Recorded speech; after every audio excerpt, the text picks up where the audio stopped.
and welcome to Head Over Reels. In this video essay, we're going to focus on a scene from John Ford's great film, The Man Who Shot Liberty Valance. If you haven't seen the film, it is about an East Coast lawyer named Ransom Stoddard, played by Jimmy Stewart. I'm an attorney at law. He moves to the rural western town of Shinbo, but on the way there, his stagecoach is stopped by bandits, and Rance is badly beaten by Liberty Valance, played by Lee Marvin. Lawyer, huh? Well, I'll teach you law. Western law. Rance is left for dead, but then found by Tom Donovan, played by John Wayne. Well, I know those law books mean a lot to you, but not out here. Out here, a man settles his own problems. Tom takes Rance into town, where he is nursed back to health by Hallie, played by Vera Miles. Tom, he's hurt real bad. Rance recovers and finds work washing dishes at the town restaurant. Goodness, Rance, aren't you finished yet? Hallie is attracted to Rance's sophistication and kindness, but she is also the object of affection for John Wayne's Tom, who plans to ask her to marry him. Oh, girl needs 6 hands on Saturday night, and it's so hot. Look at my face. Any more color and you'd be prettier than that cactus rose.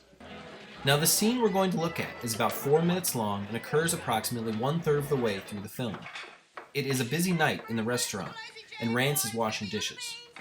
If you don't know the scene, feel free to pause this video and watch it on its own first. You'll find a link in the description below.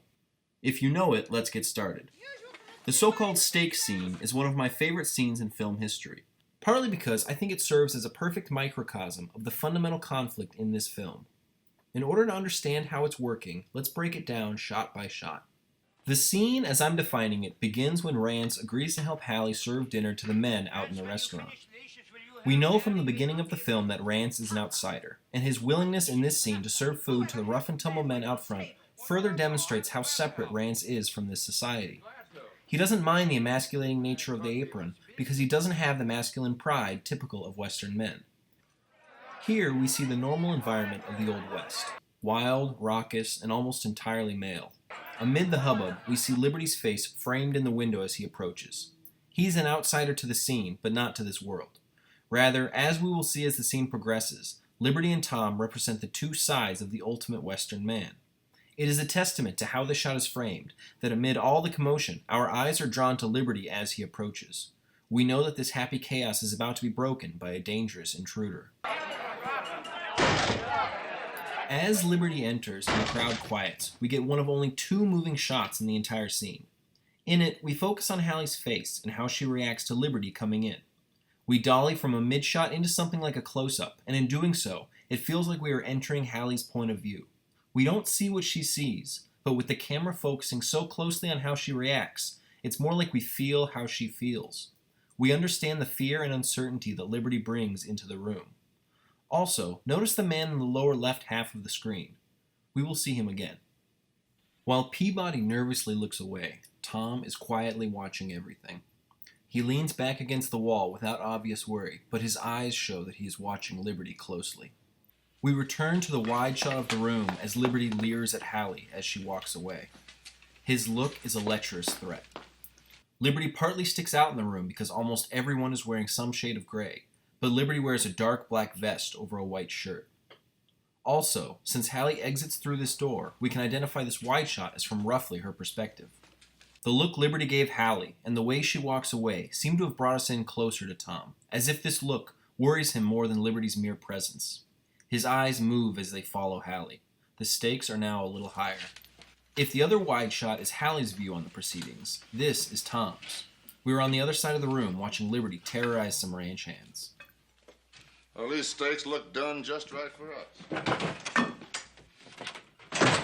You cowhands ain't no hurry to eat, are you? Well, are you? I guess we could do with another drink. Well, now, that's right neighborly of you, partner. The camera moves into a medium shot when Liberty sees Tom. Throughout the scene, wide shots show the action, but medium shots seem to be used to raise the tension for each character. Liberty's appearance changes slightly as he recognizes Tom. Not everyone here is a pushover. Tom is unmoved. With Hallie out of the room, we return to a more relaxed wide shot. Especially after all the lying things I hear folks been saying about Liberty Valance. Here, Rance does something no gunfighter would ever do. He enters with his back to the room. He is defenseless and unaware of the scene he's walking into. In the background, we see his sign, Ransom Stoddard, Attorney at Law, above his dishwashing basin. He freezes as we enter his POV. This shot is clearly a subjective view from Rance's perspective. He instantly locks onto the bullwhip on the table, and upon recognizing it, pulls back to see its notorious owner, Liberty Valance. The movement is not motivated, but we are so clearly following Rance's eyes that it doesn't feel distracting.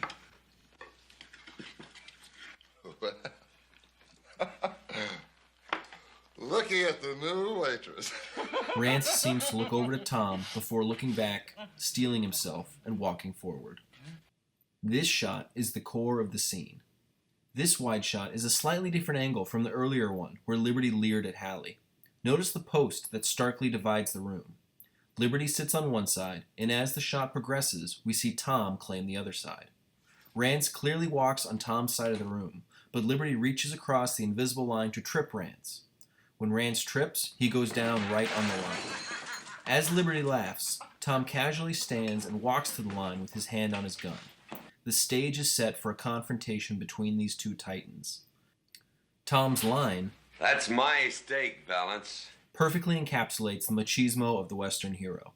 The West is about looking out for yourself, and here, Tom is simply defending his own property, the stake on the ground. Next, we get 3 quick shots of Liberty, Tom, and Rance. The pacing of the editing feels exciting, like the pressure of the confrontation is about to bubble over, but the composition of each shot is worth remarking on. Liberty's medium shot is not as powerful as it could be. He is off-center, off-balance, seemingly unprepared for Tom's interruption. Tom's shot is much stronger. He stands in the middle of his frame, but there's something strange again. Where did that mustachioed man come from? Remember him?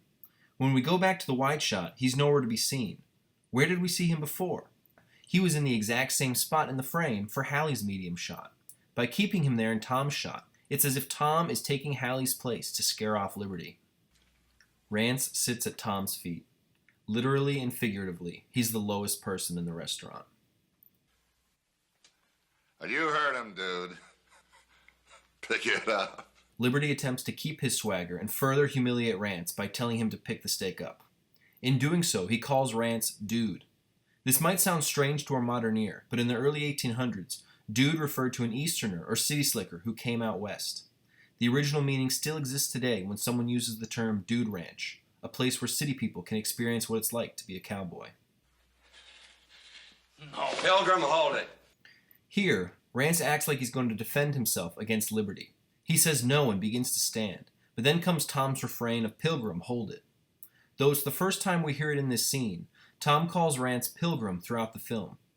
Again, this is a perfect nickname for Rance. He's the outsider, traveling to a new world, and possibly bringing something new. Here, Tom steps into frame, but it is the exact same frame that he was in previously, so where is he stepping from? The logic of it doesn't really matter, because that small movement makes his command that much more powerful.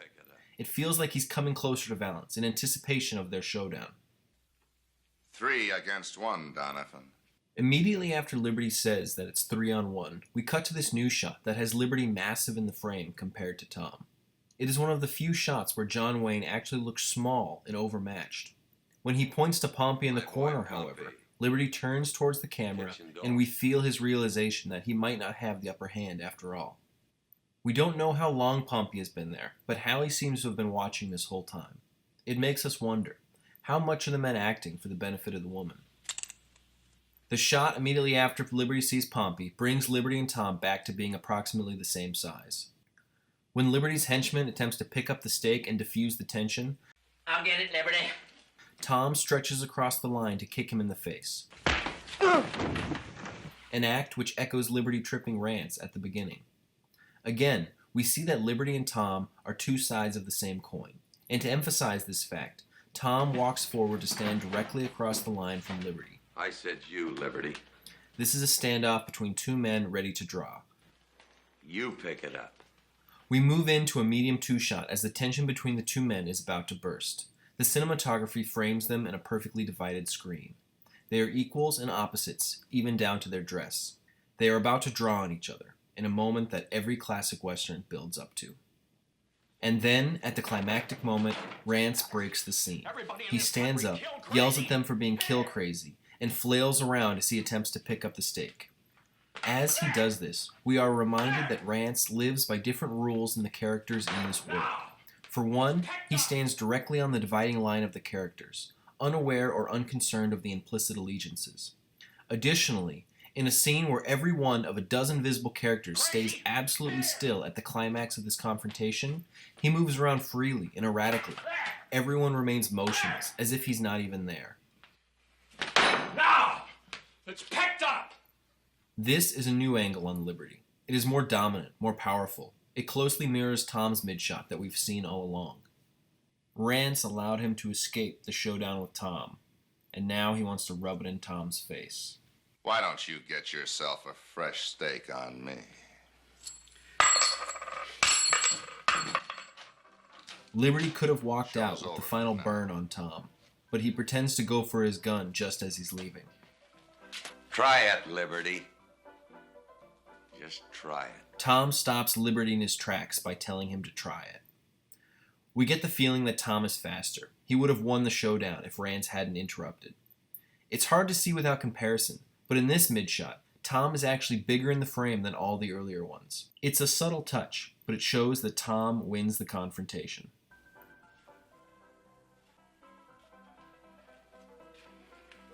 Well, get out! In many ways, The Man Who Shot Liberty Valance is a film about the death of the West and the birth of a new American country. The Old West was a world of freedom, individualism, and violence. It was defined by characters like Tom and Liberty, men of toughness, pride, and skill with a gun. When a city lawyer like Rance introduces a different way of dealing with confrontation, namely a system of law and order, these characters can't exist anymore. This scene sets up the classic showdown we have seen 1,000 times, but it subverts it by having this outsider, this modern man who doesn't understand killing over nothing, interrupt and diffuse the tension. By picking up a stake, Ransom Stoddard catalyzes the beginning of the end of the West.